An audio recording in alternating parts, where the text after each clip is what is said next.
Good morning. My name is Cam Scales. My pronouns are she and her. On behalf of this congregation, welcome to the Unitarian Universalist Church of Huntsville. We acknowledge that we are on the traditional tribal territory of the native tribes. Whether you have joined us through our live stream or are here with us in our sanctuary, we are very glad to have you with us in our sacred time we choose to be together. We are an open community of learning, caring, and justice-making. You are welcome here, every part of you, just the way you are. Our congregation is served by our minister, the Reverend Jamie Dingus. She is available by contacting the church office for pastoral care and to answer questions about Unitarian Universalism. If you are a newcomer, please sign our guest book there in the foyer to receive our weekly email newsletter. Please also take a moment to silence your electronic devices at this time. If you have a joy, sorrow, or important milestone that you would like shared during our circle of candles and included in the pastoral prayer, please write that on one of these white cards in the pew in front of you. And you'll place these cards in the offering basket. For community news and events, check our email newsletter, Facebook page, and website. This week, any additional announcements will be found in your order of service. After our service, everyone is welcome to join us in the fellowship hall here for conversation, coffee, and snacks. And now I would like to invite Tay-Tay DeLacy to ring the singing bowl to help us enter into the service more deeply.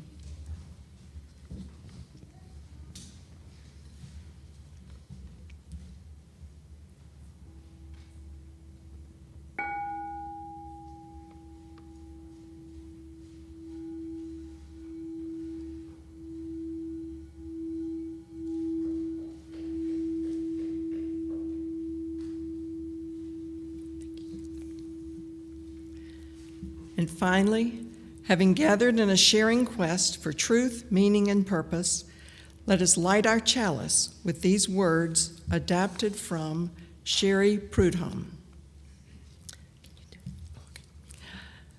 The religious plurality in our congregations has brought in perspectives and practices from religions of many kinds, amplifying an understanding of humankind as one part of a great interconnected web of all existence, and deepening our humility and reverence for the entire intricately complex web of life.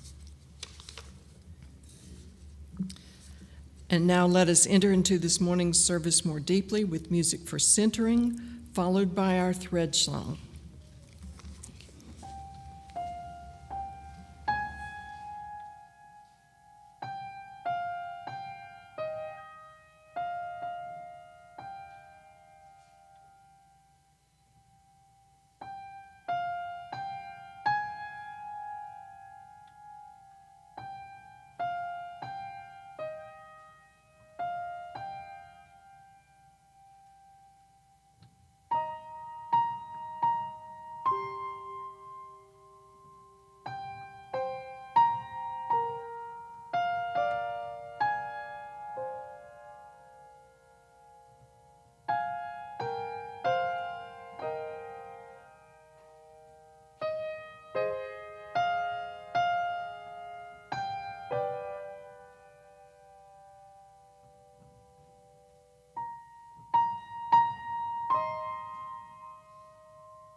Once again, good morning. My name is Rachel Rogers. I prefer they, them, or she, her pronouns. I come visiting you from Nashville, Tennessee, where I'm a member of First UU Nashville. I'm also a student at Meadville Lombard Theological School and an aspirant to Unitarian Universalist ministry. It is my joy to be back again with you this Sunday to help lead you in worship. Our call to worship this morning comes from Sherry Woodbury. Again, we reground ourselves here in our highest values. Love is the center and foundation of this faith. Love is the power that holds us together as a community. As we enter into worship then, let us open our hearts to the healing power of liberating love. Because love is not only something we receive, but something we practice in community. Let fall away all that might distract us from the wholehearted practice of love. Let us be accountable to one another for doing the work of living our shared values through the spiritual discipline of love. As we continue to listen and learn, to act and grow, may each unfold in wholeness, both deeply loving and truly loved. Come, let us worship together. Now please rise in body or in spirit as you are so moved, and join us in singing our opening hymn, number 1058, in the Teal hymnal, Be Ours a Religion. It's my understanding we'll sing this twice. Yes.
Now please remain standing as we sing our doxology, which you can find on the blue laminated card in your pew, and as we recite our words of aspiration. As a reminder, when we reach our words of aspiration, please turn to your neighbor to share these words of promise with each other.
You may be seated.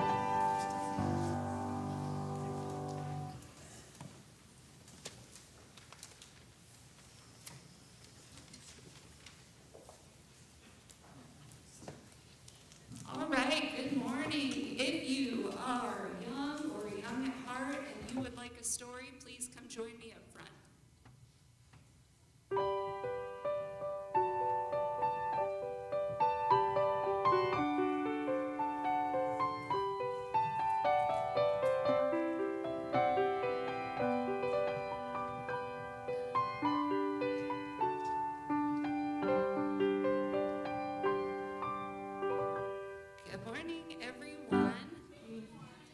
name is Kristen Warrington. My pronouns are she and her, and I'm the Director of Religious Education here at UUCH.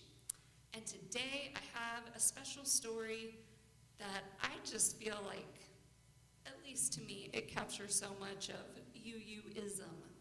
And this is by Peter Reynolds, and it's titled Our Table.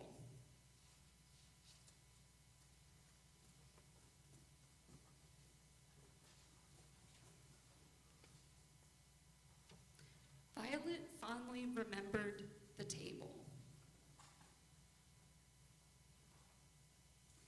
She remembered gathering food, preparing the table, cooking meals, lighting candles, so many stories, laughter, singing, celebrating, sharing, and making memories together. Recently, though, Violet found herself all alone at the table. Her family had become busy, very busy. They had found new places to be.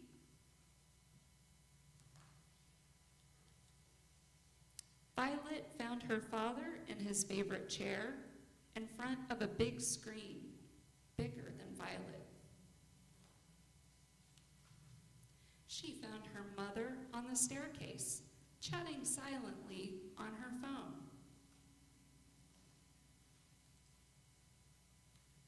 Violet found her brother in his room, playing games with friends she could not see.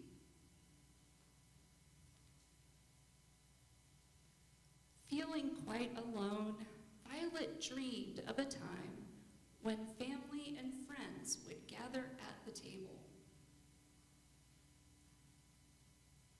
Walking by the room where their quiet tables stood, Violet did a double take.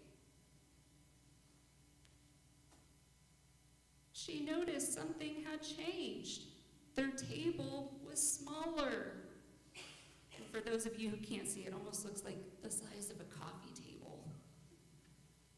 Quite small. The next day, it had become even smaller.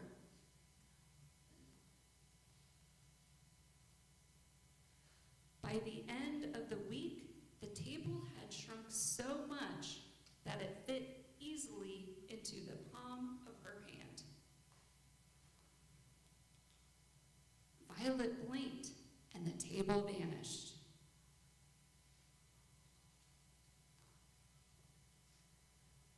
Violet knew exactly what she had to do. She asked her father to watch a show about carpentry together, and they did. Violet then asked her mother to write a message and post it to see who knew, if anyone knew how to build a table, and they did. She asked her brother to use his computer to help draw out a plan together, and they did. Violet was ready.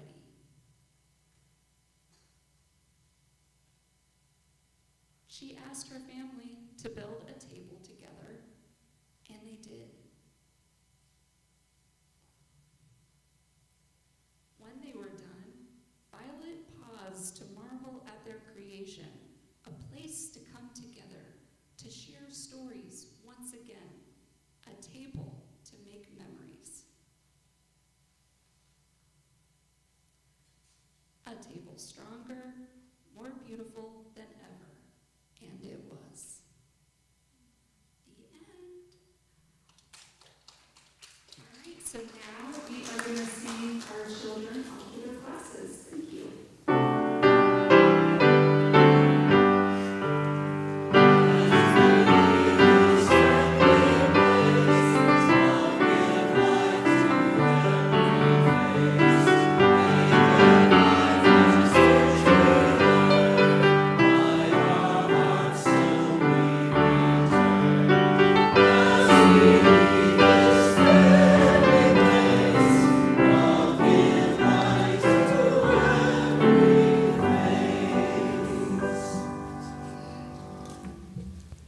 UUCH's mission is that our inspirational, challenging, and diverse ministries will foster lifelong spiritual seeking and growth, strengthen the bonds of our community, support strong social justice action, welcome diversity, and let people know we are here.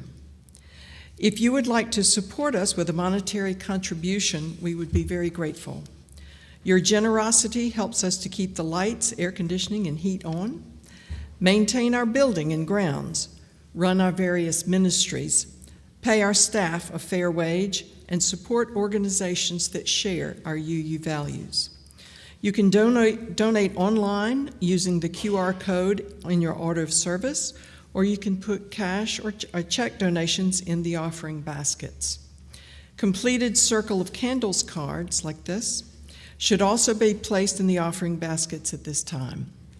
You are invited to come forward during this time and quietly drop a stone into the bowl of water here next to the ramp in honor or in memory of what you hold dear in your heart. It is through your generosity that we continue to serve our mission here at UUCH. With gratitude, we now receive the offering.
Please join me in the spirit of prayer. Spirit of life and love, we gather here in awe, in reverence, in gratitude for the connection you offer us all. We are thankful for the interconnected web, the infinite series of choices, happenstance, blessings, sorrows, and precious accidents that all conspired to bring us to this place and this community in this moment. Together, we each lift up the joys and concerns that we carry in our hearts, those shared and those held close and silent. We know that every single day, every moment, we hold the truth of joy and the truths of suffering simultaneously. May we be present to them. From Lori Larson, let us keep Ryan Gonzalez, our office administrator, in our hearts as he grieves the loss of his grandfather. From Brian Walls, a joy. Last week made good progress on reconnecting with a nephew who was estranged from the family. And a sorrow. Bad news from cardiac medical test will require some lifestyle changes. Also, on this Memorial Day weekend, I know there are those among us who hold the memory of someone beloved to us in our hearts. We hold that love and those memories alongside you. And let us be moved to compassion for all that has been shared into this beloved community and for all that will remain silent, unspoken in our hearts. And let us say, blessed be, and amen. And now, will you join us in singing our responsive music, number 1009 in the Teal hymnal, Meditation on Breathing.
Down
Thank you, choir. It was beautiful. I love that song. I haven't heard it in so long. It filled my spirit right up. So here's a big smile on my face as I dig into this meaty topic that I've selected for the day. It does say in your order of service that there's a reading for today. There's not.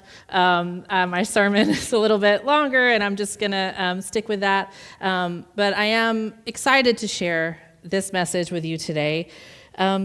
It was several weeks ago when Reverend Jamie asked me for the title of today's service. So when I'm a guest in your congregation, that's how it typically works. Months ahead of time, Reverend Jamie will reach out to me and say, do these dates work? And typically I'm like, hooray, yes they do.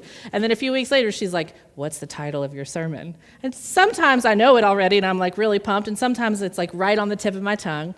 And this time it was forming but wasn't there. I asked for a couple of days and then I responded. This is our standard practice. We do this so you guys can know ahead of time, a little taste of what you're in for when someone new, especially, is joining your pulpit.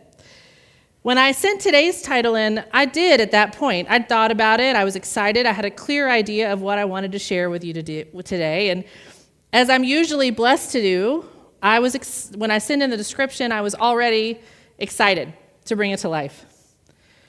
But this time, when I finally sat down to organize all of these thoughts that were percolating in my brain and started putting the message down in an organized fashion, I reread the title I had submitted, What We Talk About When We Talk About God, and I have to admit that I found myself completely intimidated by my own ambition. I was like, what we talk about when we talk about God? Who exactly did I think I was when I came up with that idea? Who am I? A member of this pluralist religious tradition, a guest in your pulpit, a seminarian nonetheless, to get up in front of this congregation and try to share any point of view or guide anyone in any direction when it comes to facing up to a concept, that concept of God, with any type of authority. Well, I took a deep breath and I reminded myself that in our tradition we have a freedom of the pulpit. It's one of the beautiful things about our tradition. And I thought and continue to think a little bit deeper. And yes, I thought, okay, maybe you were a little bit too big for your britches, fine. At least that's what I was worrying me. But as I dug in, what I truly realized I wanted to focus on became even more clear. And it wasn't God per se, but instead the very tension that can exist in our Unitarian Universalist communities when we try to address the subject of theology. Because when people hear the word theology, they think about the literal. They think about that Greek first half of the word theo, right, which means God. If theology is the study of God, and if a pluralist congregation full of multiple spiritual perspectives, practices, and beliefs likely contains many people who don't necessarily relate to any concept of God, like God with a capital G, right? Or could even be triggered, and I use that word with respect, I don't use that word lightly, by the reminder of a concept of this all-knowing interventionist God. When we have those things amongst us in our communities, in our congregation, well, then talking about theology can be tricky. If you look up the definition of the word theology, you'll quickly see the word defined as I just described, as the practice of the study of God and God's relation to the world. But you'll also see the term teased out a bit to a definition that makes more sense to me personally, and I think that settles in more nicely in a room full of people who are both committed to their own spiritual development and who may or may not find themselves tethered to a belief in God. And that is a definition of theology as the study of the nature of and our relationship to the divine. A belief in God may or may not have something to do with that. And as many of us have been on a journey in our lives of either defining that relationship for ourselves for the first time or renegotiating that relationship, untangling it from a set of ordered rules about what that relationship should look like that was possibly handed to us from somewhere else. I think that understanding ourselves not only as a people of covenant, a group of justice builders, of seekers, but also as a people who both individually hold and in some cases share a common theology can make a lot of sense, even if we don't talk about it a ton from our pulpits. I think a lot about how to talk about being a Unitarian Universalist. I've shared some of those thoughts with you and my process on that before. And I think that the work of examining our faith, our religion, is important. I think it's especially important right now for two reasons that I'll cite.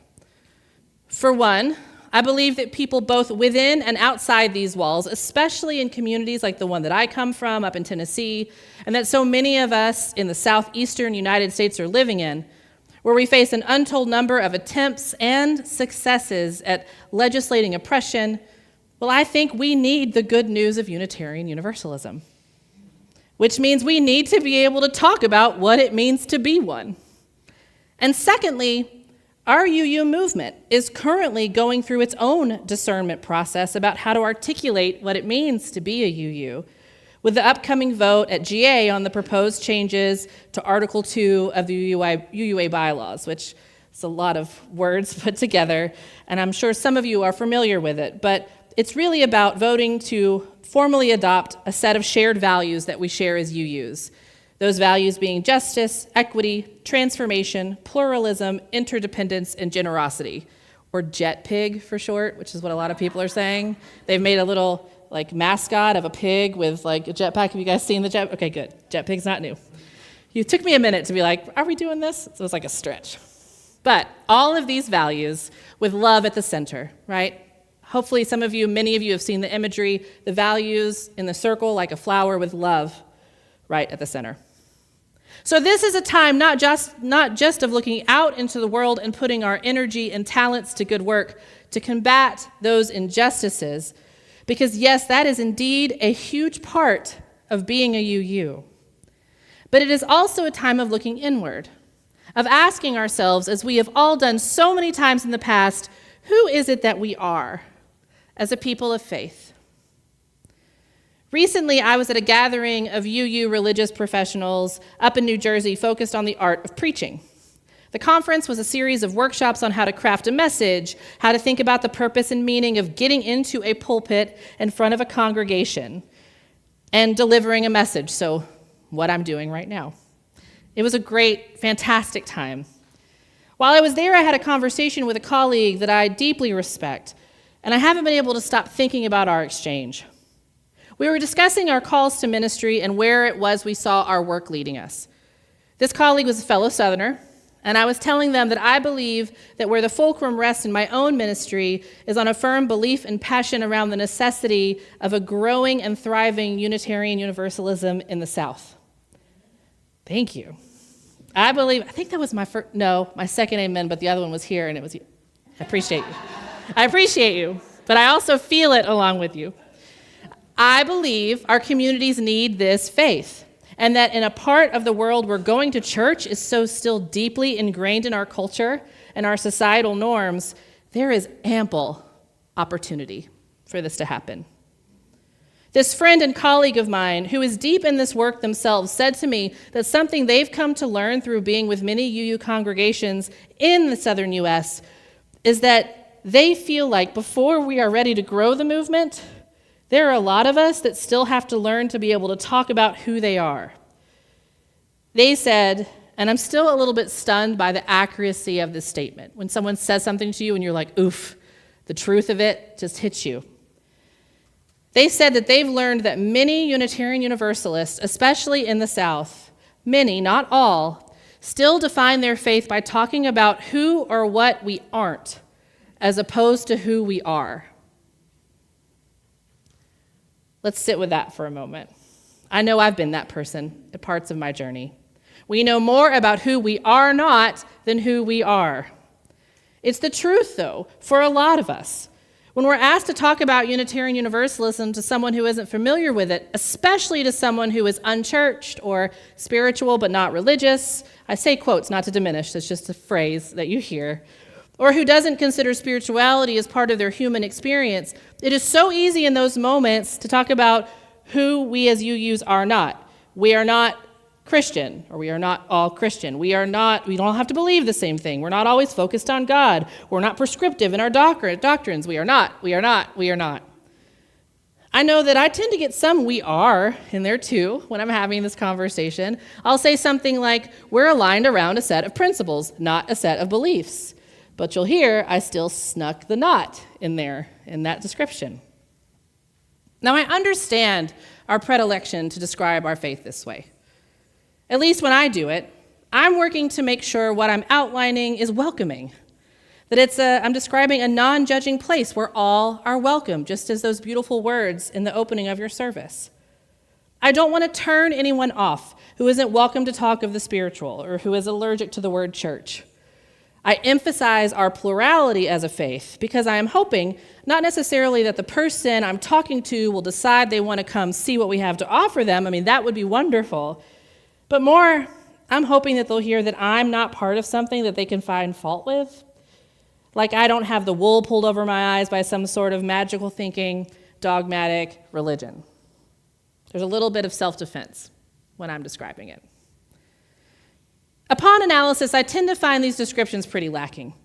Because what I've failed to do is truly talk about anything we do believe as Unitarian Universalists.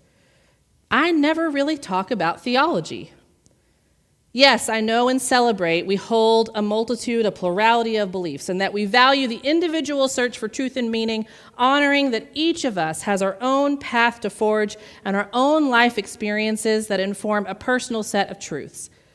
But I also know that even with those different belief systems, we actually have much more in common with each other as a religious people than we have differences. We actually do have, I believe, our own theology. So hear me out. We come to church each Sunday to hear some good news. We may articulate this as coming here to have our cup filled or to learn something new that enlightens our spirit or activates our mind. We may come to be among like-minded people and to learn from each other. All of these things are true, and none of it is dissimilar to how some of our other religious neighbors would describe the reasons they go to church.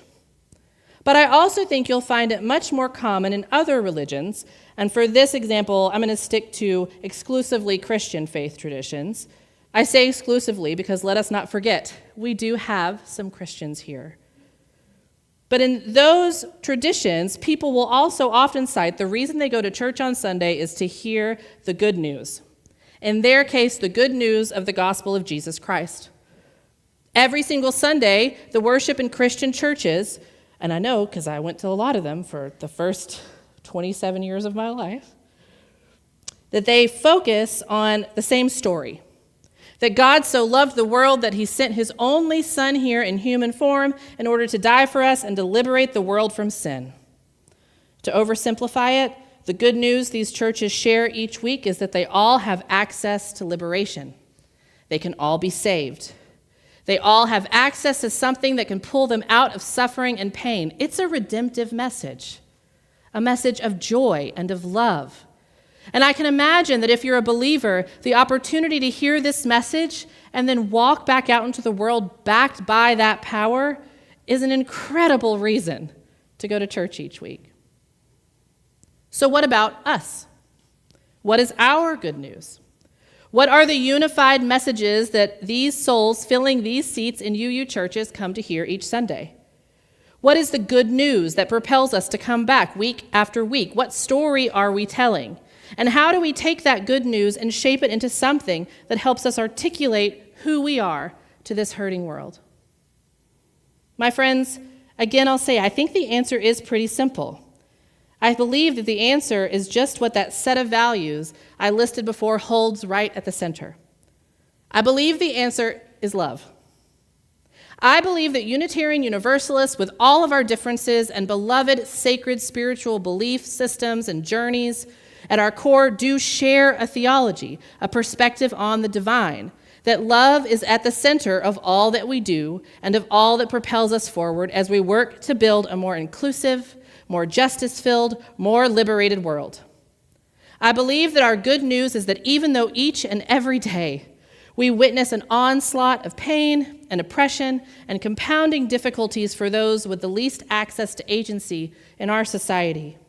That even though our life experiences have worked to teach us again and again that we have to fight to believe in our own inherent worthiness to receive it, that love is the redemptive force in this world that holds us together. That it reaches in and saves us when we have fallen to our knees, and it inspires us to continue to do the work that we do. Whether we say that God is love or not, whether we personally prescribe to a belief in God or not, I still believe that we can prescribe to an understanding and a knowing that love is at the center of all we believe and practice as Unitarian Universalists. And that, as one of our beloved hymns reminds us, there is always more love somewhere. So, why is this important? This notion of a theology of love, this idea of a shared understanding of the good news of Unitarian Universalism. Well, first of all, I believe that getting comfortable in articulating who we are as a religion is a sign of healing. I know that Reverend Jamie spoke to the congregation a few weeks ago about religious trauma. I listened to the sermon. It was a beautiful service. So many of us enter this faith with wounds that need tending, and for many, including me, that meant a period of non-identification and wariness that comes with that territory of healing. I think that sharing the ability to articulate our good news represents a shift from I'm here because I like it here to I'm here because I believe in this. I think that belief, and more powerfully shared belief, is a force that holds us together as a movement. And I think that many in the world, in this storied time of decline in church attendance and a surrendering of faith en masse that gets served to me in think pieces on Facebook over and over again, the algorithm has figured out I'm interested. I believe that many still understand the value of standing shoulder to shoulder in community and claiming what we know to be true. I believe that in the region of the country that we live in, that there is a deeper need for love and community and spiritual fortitude than I have seen in my lifetime.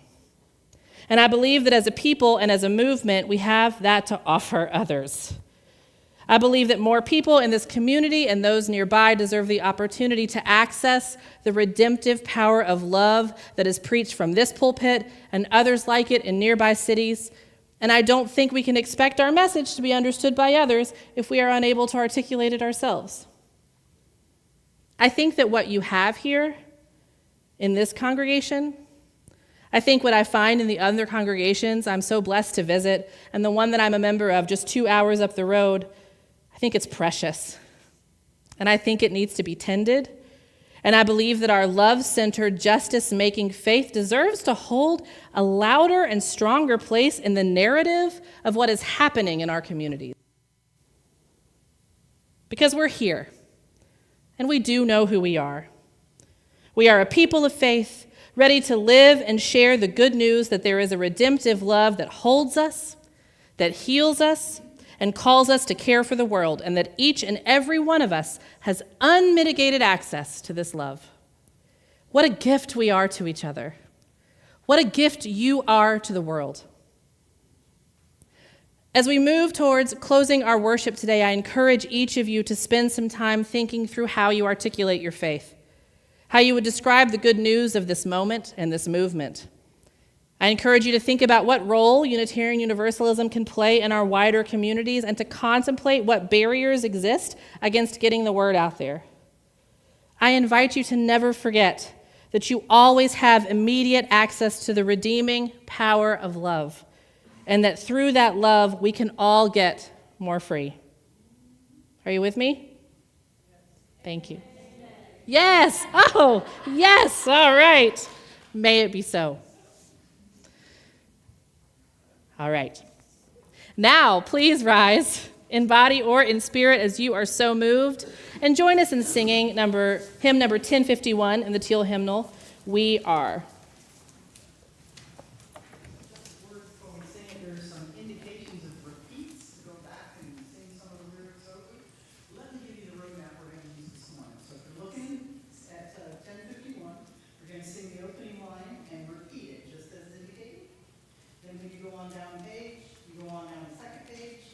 Go on down the third page, you'll see one of those repeat signs. We're going to blow right through that repeat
Let us now take a moment to extinguish our chalice with these words adapted from Sherry Prudhomme.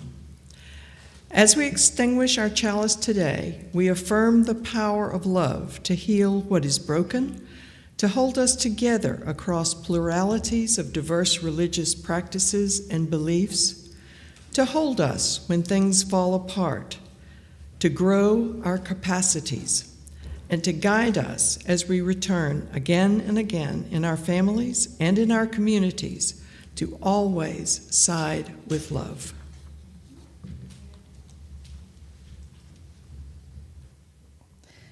Friends, our worship service now comes to a close. I'll be at the back of the sanctuary for anyone who may wish to say hello, and you are, of course, invited to go to the fellowship hall for fellowship and conversation. For those in our live stream, thank you for being with us this morning. And now let us leave this sacred time with these parting words from Reverend Tom Shade. My friends, there is a power at work in the universe. It works through human hands, but it was not made by human hands. It is a creative, sustaining, and transforming power, and we can trust that power with our lives. It will sustain us whenever we take a stand on the side of love, whenever we take a stand for peace and justice, whenever we take a risk. Trust in that power. We are together held by that power. Amen. Blessed be. And let us go out singing our rite of community, number 1039, Be Now With Us.